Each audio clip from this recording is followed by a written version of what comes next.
नमस्कार दोस्तों आज हम बात करेंगे FTX एक्सचेंज पर, जो कि आज की डेट में देखा जाए तो जो कि बैंक करप्ट हो चुका है और उसने अपने दिवालिया होने की नोटिस भी इशू कर दी है। और तो यहाँ पर क्या मसला है बाइनेंस और FTX का, जिसकी वजह से ये सारी दिक्कतें फेस करने को मिली।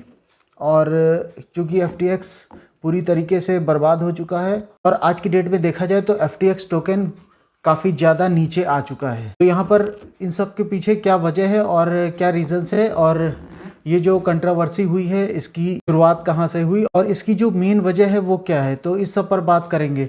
तो दोस्तों यहाँ अब हम सब जानते हैं कि FTX और बाइनेंस जो है वर्ल्ड के सबसे टॉप एक्सचेंजेस में से हैं। मतलब बाइनेंस तो नंबर 1 है, लेकिन FTX भी कहीं ना कहीं बिल्कुल उसके करीबी है। तो इन दोनों में अपना कंपटीशन तो चलता ही रहता है। और देखा जाए तो कहीं ना कहीं शुरुआती दौर में जब FTX और बाइनेंस की शुरुआत हुई थी तो दोनों ये एक दूसरे के काफ़ी सपोर्ट में रहते थे। आज की डेट में जैसे जैसे इनका बिजनेस बड़ा हुआ और देखा गया तो कंपटीशन के चलते एक दूसरे के काफ़ी ज़्यादा कॉम्पिटिटर बन गए। और जहाँ तक माना जा रहा है कि लोग कह रहे हैं कि मतलब एक दूसरे को ये दोनों एक्सचेंज अपना बर्बाद करने पर तुले हुए थे।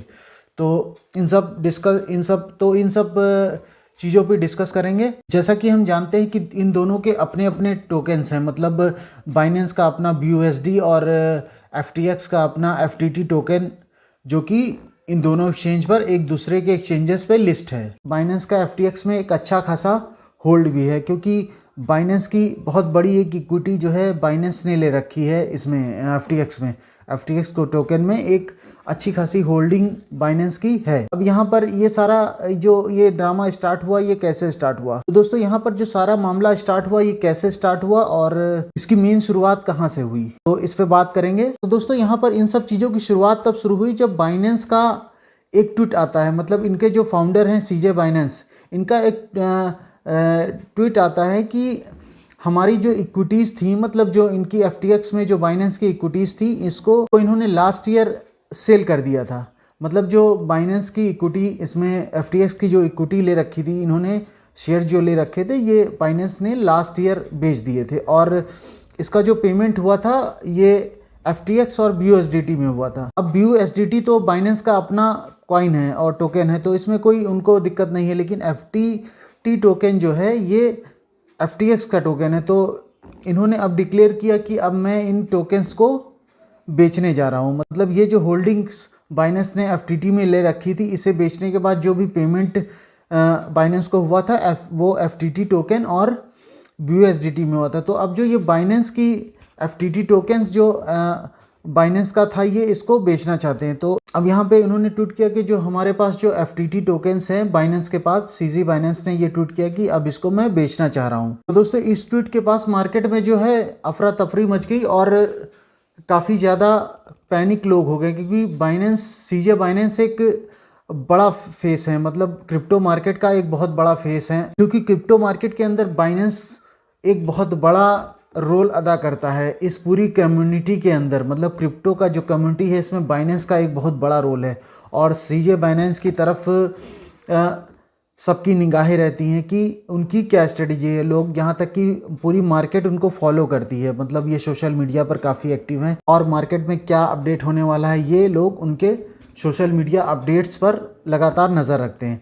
तो यहाँ पर उनके इस ट्वीट आने के बाद लोग काफ़ी ज़्यादा पैनिक हो गए और यहाँ पे लोगों ने जो अपना FTX टोकन था, जो FTT का जो टोकन था, ये इन्होंने लोगों ने सेल करना स्टार्ट कर दिया। अब लेकिन यहाँ पर इससे भी ज़्यादा दिक्कत तब आ गई जब जो इनका जो FTX का जो इनके जो फाउंडर हैं सैम, इन्होंने इनको एक ऑफ़र दिया कि जो आप अपना जो आपका पास जो FTX मतलब FTT टोकन है, वो आप हमें मार्केट में ना बेच करके, मतलब जो मार्केट में ना बेच करके जो मार्केट रेट चल रहा है उससे ज़्यादा करीब $22 पर FTT टोकन आपको हम पे कर देंगे। मतलब सारा आपका जो पास जो FTT का जो होल्डिंग है वो आप हमें दे दीजिए। लेकिन बाइनेंस की तरफ से CJ बाइनेंस ने इस ऑफर को ठुकरा दिया। उन्होंने कहा कि हम जो भी टोकन्स है ये हम मार्केट में बेचेंगे, मतलब ओपन मार्केट में बेचेंगे। अब यहाँ पर उनके पलटवार में जो इनके फाउंडर हैं सैम, इन्होंने एक ट्वीट किया, इन्होंने अपडेट किया कि एक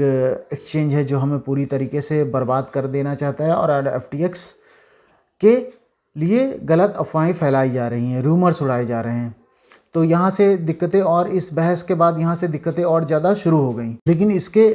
लेकिन इस आरोप के बाद CZ बाइनेंस ने सफाई दी कि उन्होंने ट्वीट किया, उन्होंने बताया कि हम जो ये अपनी होल्डिंग्स बेच रहे हैं ये हम सिर्फ रिस्क मैनेजमेंट को देखते हुए कर रहे हैं। मतलब जिस तरीके से हमें रिस्क लग रहा है, मतलब और जो हम टोकन्स होल्ड करते हैं ये लॉन्ग टर्म के लिए होल्ड करते हैं, और FTT को भी हमने काफ़ी लंबे एक समय से होल्ड कर रखा है और अब मुझे लगता है कि इसको बेचने का टाइम आ गया है। ये उनकी तरफ से एक जवाब आता है। और उन्होंने आगे अपने ट्वीट में ये भी कहा कि मैं जानता हूँ कि इस तरीके की सिचुएशन पूरी क्रिप्टो मार्केट के लिए दिक्कत पैदा कर सकती है, यहाँ तक कि अदर एक्सचेंजेस को भी इसका नुकसान हो सकता है। तो मैं ये सिर्फ किसी कंपटीशन के नाते नहीं कर रहा हूँ, सिर्फ मैं इसको अपना जो होल्डिंग्स था उसको बेचने के लिए मैं ये कर रहा हूँ, और ये मैं पार्ट में करूँगा। मैं जानता हूँ कि ये सारे, अगर मैं टोकन्स, जो इनके टोकन्स थे करीब $2 बिलियन के आसपास, ये जो बेचेंगे, अगर एक साथ बेचेंगे तो मार्केट काफ़ी ज़्यादा गिर जाएगा। तो इन्होंने ये भी कहा कि मैं आने वाले आगे समय में मैं इसको पार्ट वाइज धीरे धीरे करके बेचूंगा, ताकि मार्केट को कोई दिक्कत ना हो इसमें,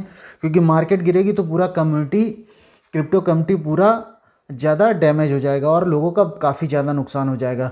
तो अपने ट्वीट में ये भी उन्होंने सफाई दी। तो दोस्तों ये सारा नाटक क्यों हुआ, मतलब ये जितना भी ये कंट्रोवर्सी चल रही थी इसकी जड़ क्या थी। शुरू हुआ जब एक मार्केट में CoinDesk की एक रिपोर्ट निकल के आती है कि मार्केट में एक कंपनी है Alameda Research, जो कि FTX की ही दूसरी एक ब्रांच है, मतलब FTX की एक दूसरी कंपनी है जो कि लोगों से ट्रेड कराती है, मतलब जो इनकी ट्रेडिंग होती है वो Alameda Research के तहत होती है। अब यहाँ पर दोस्तों जो Alameda Research की जो रिपोर्ट्स निकल के सामने आई, वो उसमें बताया गया कि जो FTX का टोटल मार्केट वैल्यू है, मतलब वो है करीब $14 बिलियन के आसपास, और जिसमें से करीब $5.8 बिलियन वो अकेले ही जो है FTT टोकन्स के ही हैं, मतलब उनके पास जो होल्डिंग है उसमें से ये $5.8 बिलियन जो है FTT होल्डिंग्स है। अब यहाँ पर जो FTX की टोटल लायबिलिटी है वो है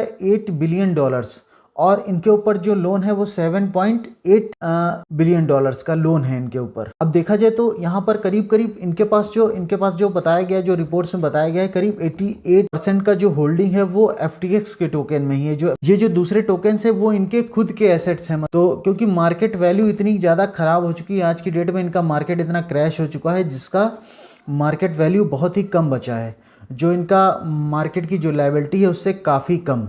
यहाँ पर देखा जाए जो इनका जो आज की डेट में जो मार्केट वैल्यू बचा है वो जो इनका लायबिलिटी है उसका 1/3 से भी नीचे है। तो यहाँ पर दोस्तों ये एक बहुत बड़ा चिंता का विषय था। दोस्तों आप अगर यहाँ पर गिरती हुई मार्केट में कोई FTX का टोकन अगर खरीदता है तो ये मुझे लगता है कि अपने पैर पर कुल्हाड़ी मारने के जैसा होगा। मतलब ये नहीं कि इसको कम 90% डाउन मिल रहा है, 95% डाउन मिल रहा है तो इसमें एंट्री ले ले, क्योंकि वो भी पैसे आपके डूबने ही हैं। तो कुल मिला के ये इस तरीके का किसी भी तरीके का इन्वेस्ट का डिसीजन लेना खतरे से खाली नहीं है, तो इससे कृपया करके दूर रहें। और मेरी सलाह ये भी है कि जितने भी एक्सचेंज के खुद के टोकन्स हैं, इन टोकन्स से आप काफ़ी ज़्यादा दूर रहें तो ज़्यादा ठीक रहेगा। और बल्कि मेरी एक सलाह है कि जो आप जो भी टोकन्स एक्सचेंज वगैरह पर रखते हैं और लॉन्ग टर्म के लिए रखते हैं तो उसको अपने हार्ड वैलेट में रखिए। जो हार्ड वैलेट आता है इनका, जो क्रिप्टो का हार्ड वैलेट आता है, उसमें आप अपनी क्रिप्टो को सेफ रखिए कि कोई एक्सचेंज अगर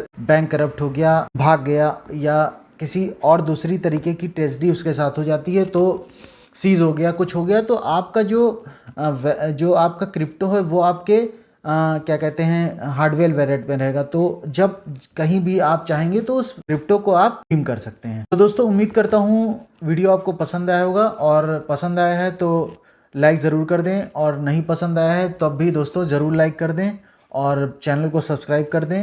आपका लाइक हमारे लिए मोटिवेशन है, और उम्मीद करता हूँ मैं अच्छे से अच्छा कंटेंट आपके लिए लाता रहूँगा और अच्छी से और सटीक जानकारी आपके लिए लाता रहूँगा। और तो दोस्तों मिलते हैं नेक्स्ट वीडियो में, तब तक की नमस्कार, जय हिंद।